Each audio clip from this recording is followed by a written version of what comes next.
በስመ ስላሴ በስመ አብ ወወልድ ወመንፈስ ቅዱስ አሃዱ አምላክ አሜን። ሰላም እግዚአብሔር አምላክ ምስ ኩላትኩም ይኹን። ስድራ እግዚአብሔር አምላክ ከመይ ውዕልኩም? ኣነ እግዚአብሔር ይመስገን። ክብሪ ይስፋሕ መድኃኔዓለም ኣቦይ። ከምቲ ኣነ ጽቡቕ ዝውዓልኩ ድማ ጽቡቕ ውዕልኩም ክትኮኑ ናይ ኩሉ ግዜ ተስፋይን ትምኒተይን ኣሜን። ስንክሳር ዘወርሃ ለካቲት 22 ስንክሳር ድሰምዕ ዘንብብ ፍቕር ጎይታ ኣብ ልቡ ይዕንብብ ሓለዋን ጸሎትን ተረዳእነትን ድማ ናይ ቅዱሳን ይረክብ። ዝክረ ጻድቅ ለዓለም ይህሉ ዝኽሪ ናይ ጻድቕ ንዓለም እዩ ዝነብር። ካብ ኩሉ ክፉእ ዘበለ ክትድሕኑ ንቅዱሳን ተማሕፀኑ ኣሜን። በስመ አብ ወወልድ ወመንፈስ ቅዱስ አሐዱ አምላክ አሜን። ወላዲተ አምላክ ቅድስት ኪዳነ ምሕረት አደይ ልሳን አንደበት ኩነኒ በረከትን ረድኤትን ናይ ቅዱስ ኡራኤል ወርሓዊ በዓል እዩ በረከት ይሕደረና አሜን። ለካቲት 22 ይቕረታ ለካቲት 22 ናይ ኣባ ማሩና ናይ ዕረፍቱ በዓልን ብኸሓዲ ንጉስ ኣብ ናይ ዲዮቅልጥያኖስ ዘመን ኣብ ሃገረ ፋርስ ዝተቐትሉ ናይ ሰማዕታት ስጋኦም ዝፈለሰሉ ዕለት እዩ።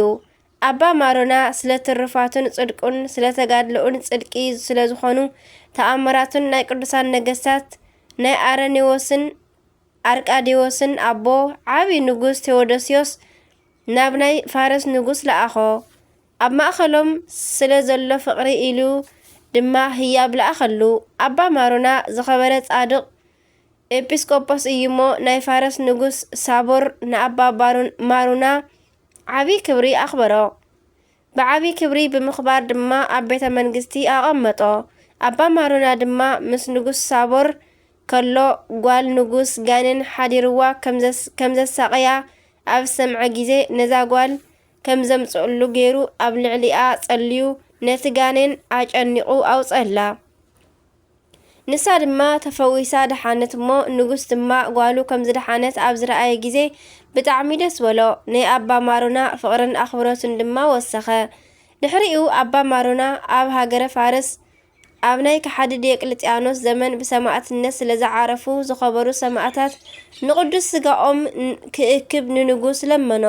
ንጉስ ድማ ናይቶም ሰማዕታት ስጋኦም ክእክቡ ቤተ ክርስቲያን ድማ ሰሪሖም ኣብ ውሽጣ ስጋኦም ክቐምጡ ኣዘዘ።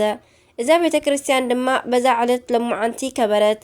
ደጊሞም ድማ ኣብ ውሽጢ ዓባይ ከተማ ብናይ ዝኸበረ ኣባ ማሩና ስም ዝወቀበት ቤተ ክርስቲያን ሰርሑ።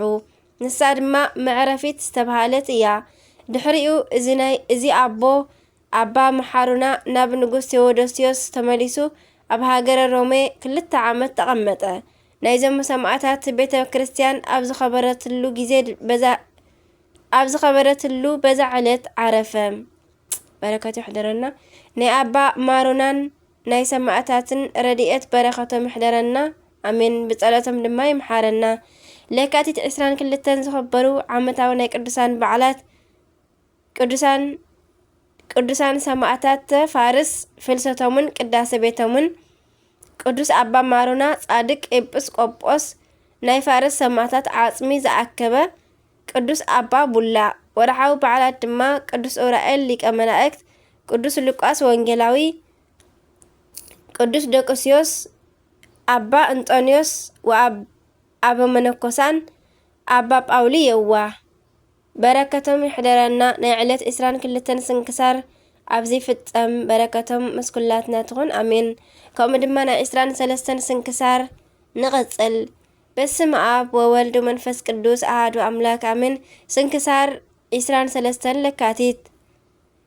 ፈጣኑ ረድኤት ቅዱስ ጊዮርጊስ ሆይ እኔን አገልጋይህን የሐዘን ማዕበል ባንገላታኝ ጊዜ በጻዕዳ ፈረስህ ፈጥነህ ደርሰህ ከሐዘንን አረጋጋኝ ይብል ናይ ቅዱስ ጊዮርጊስ በረከት ይሕደረና።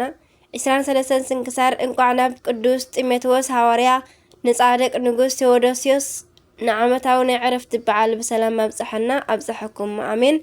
ቅዱስ ጢሞቴዎስ ሐዋርያ። እዚ ቅዱስ ሐዋርያ ሓደ ናይ ቤተ ክርስቲያንና መብራህቲ እዩ። ናብ ክርስትና ዝመፀ ኣብ 4 ዓመተ ምህረት ኣከባቢ ክኸውን ከሎ የእሚኑ ናብ ቅድስና ዘብቅዖ ብርሃን ዓለም ቅዱስ ጳውሎስ እዩ። ኣብ ጊዜኡ ድማ ብዝነበሮ ትግሃትን ተጋድሎን ፍረ ኣፍርዩ እዩ። ከብዱ ከዓ ብጣዕሚ ይሕምሞ ነበረ እሞ ቅዱስ ጳውሎስ ክጽውዖ ከሎ ዝፈትወካ ወደይ ይብሎ ነበረ። ኣብ ኤፌሶን ካብ ጵጵስና ሸይሙ ክልተ መልእኽትታት ለኣኸሉ። ቅዱስ ጢሞቴዎስ ንቤተ ክርስቲያን ብዙሕ ዘመናት ኣገልጊሉ ብሰማዕትነት ዓረፈ። ካብ ናይ ሐዋርያ ቅዱስ ጢሞቴዎስ በረከት ክንሳተፍ ጊዜ እንተሃሊና ቅዱስ ጳውሎስ ንወዱ ጢሞቴዎስ ካብ ዝለኣኸሉ መልእኽትታት ክነንብብ ንኽእል ኢና። ኣሜን። ቴዎዶስዮስ ቅዱስ ቴዎዶስዮስ ድማ በዚ ስም ዝጽውዑ ብዙሓት ኣበው ኣለዉ። ሰማዕታትን ጻድቃንን ሊቃውንትን ነገስታትን ተጸዊዖሙሉ እዮም። ሎሚ እንኽብሮ ቴዎዶስዮስ ዘየዓቢ ወይ ከዓ ዓቢ ዝበሃል እዩ። ዓቢ ቴዎዶስዮስ ኣብ ሮም ዝነገሰ ኣብ 370 ዓመተ ምህረት ኣከባቢ ክኸውን ከሎ ምስ ቤተሰቡ ክርስቲያን ነበረ። እዘን ነገራቱ ከዓ ኣብ ቤተ ክርስቲያን ክዝከር ገበረኦ። ቀዳማይ ኣብ ናይ ዓለም ታሪኽ ክርስትና ኣብ ኩሉ ግዜ ኣስሮም ብሄራዊ ሃይማኖት ክኸውን ኣወጀ። ካልኣይ ናይ ቤተ ክርስቲያን ዝዓበየ ካልኣይ ጉባኤ ኣብ ቁስጥንጥንያን ኣብ 381 ክሳብ 373 ዓመተ ምህረት ኣሰናደአ። ሳልሳይ ካብ ቅንዕነቱ ዝተለዓለ ዝተቐደሱ ቆልዑ ኣፍረየ። ቅዱስ ገብረ ክርስቶስ መርዓዊ፣ ቅዱስ ኣኖሬዎስ፣ ቅዱስ ኣርቃዲዮስን ቅድስቲ ተኦድራን ደቁ ክኾኑ ከለዉ ኣቡነ ኪሮስ ከዓ ንእሽቶ ሓዉ እዩ። በረከት ይሕደረና። ጻድቅ ንጉስ ቴዎዶስዮስ ኣብ 390 ዓመተ ምህረት ኣከባቢ በዝለማዓንቲ ዓረፈ። በረከተ ምሕደረና ኣሜን። ኣምላከ ቅዱሳን ስለ ኣቦታትና ክብል ይምሓረና፣ ካብ በረከቶም ድማ ይኽፈለና ኣሜን።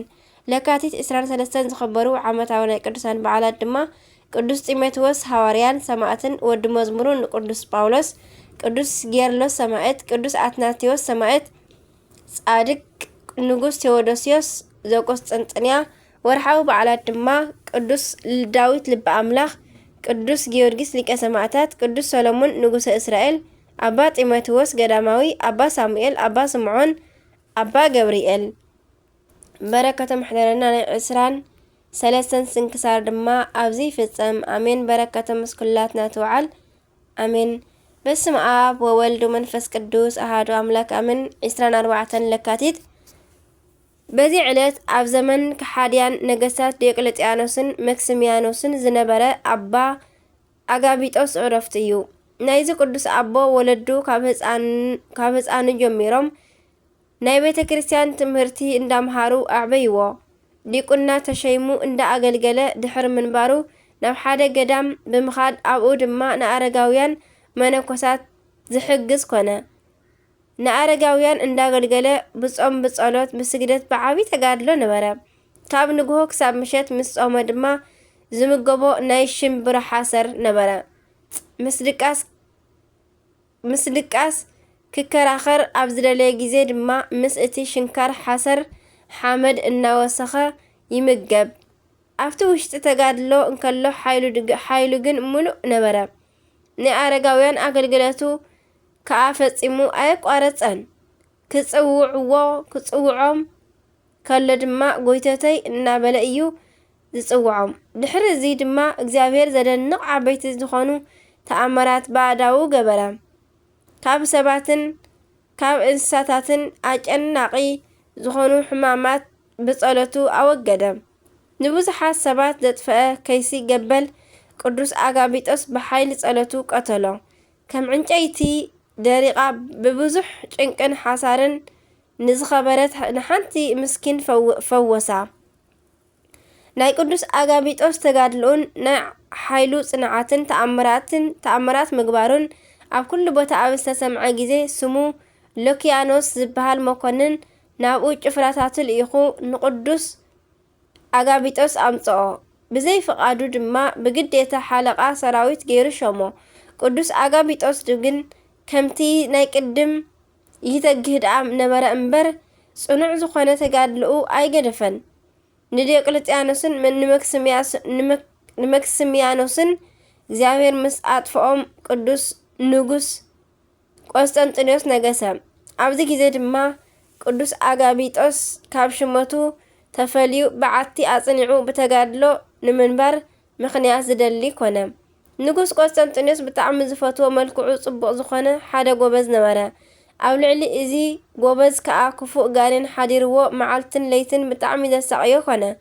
ንቅዱስ ኣጋቢጦስ ካብ ዝፈልጥዎ ሰባት ሓደ ሓለቓ ናይ ወታደራት ኣጋቢጦስ እንተዝመጽእ ካብዚ ሕማምካ ምፈወሰካ ነይሩ ኢሉ ነቲ ሕሙም ነገሮ። እቲ ሕሙም ድማ ኣብ ውሽጢ ናይ ንጉስ ጭፍራ ስርዓት ዘሎ ብሓቂ ዶ ነዚ ክገብር ይከኣሎ እዩ በሎ። እቲ ሰብ ከዓ ናይ ቅዱስ ኣጋቢጦስ ኩሉ ገድሉን ስራሑን ነገሮ። እዚ ጋኔን ዝሓዞ ጎበዝ ድማ ካብዚ ሕማመይ መታን ክፍውሰኒ ንናይ ወታደራት ሓለቓ ንኣጋቢጦስ ቀልጢፍኩም ኣምፅለይ በለ። ንጉስ ቆስጠንጢኖስ ድማ ነዚ ኣብ ዝፈለጠ ግዜ ንቅዱስ ኣጋቢጦስ ከምጽእዎ ኣዘዘ። ቅዱስ ኣጋቢጦስ ምስ መጸ ድማ ኣብ ልዕሊ እቲ ሕሙም ብምልክት መስቀል ኣማዕቲቡ ምስ ጸለየሉ ዝሓደሮ ክፉእ ጋኔን ካብ ውሽጡ ኣውፂኡ ፈወሶ።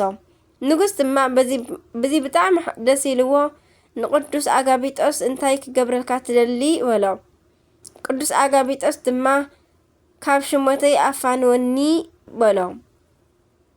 ከም ቃሉ ድማ ኣሰናበቶ እሞ ኣባ ኣጋቢጦስ ናብታ ናይ ቅድም ናይ ተጋድሎ ቦታኡ ተመለሰ። ኣብኡ ድማ ብጣዕሚ ብዙሓት ዘመናት ብጣዕሚ ኣብዚሑ እንዳተጋደለ ነበረ።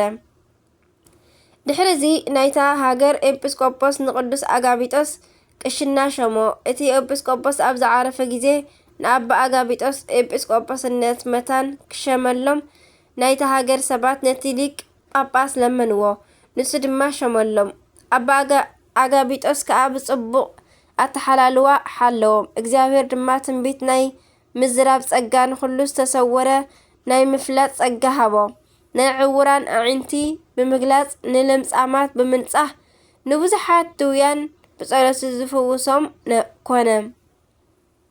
ብስውር ዝሰርሕዎ ሓጢኣት ናይ ኩሎም ሰባት ሓጢኣቶም ብግልጺ ዝርእን ዝግስጾምን ኮነ። ብንስሓ ክሳብ ዝምለሱ ድማ ካብ መቕደስ የርሕቖም። ከምኡውን ኣብ መጽሓፈ ገድሉ ተጻሒፉ ከም ዝተረኽበ ናይ ዓብይ ወሓዚ ወራዲ ማይ ብመስቀል ባሪኹ ብምቋም ብኻልእ ኣንፈት ከም ዝፈስስ ገበሮ። ዝተፈትወን ጽቡቕ ዝኾነ ተጋድልኡን ኣገልግሎቱን ፈጺሙ በዛ ዕለት ዓረፈ። ናይ ኣባ ኣጋቢጦስ ረድኤት በረኸቱ ይሕደረና ብጸሎቱ ይምሓረና ኣሜን።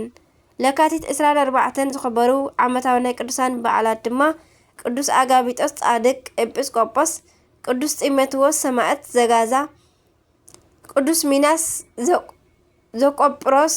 ወርሓዊ በዓላት ድማ ቅዱስ ኣቡነ ተክለ ሃይማኖት መምህረ ትሩፋት፣ ቅድስቲ እምነ ክርስቶስ ሰምራ፣ ቅዱስ ሙሴ ጸሊም፣ ቅዱስ ቶማስ ዘመርዓስ፣ ቅዱስ አብላሪዮስ ዓብይ 24 ካህናተ ሰማይ ሱራፌል፣ ቅዱስ ዮሐንስ ዘክብራን፣ ቅዱስ ሰማዕት ኣባኖብ።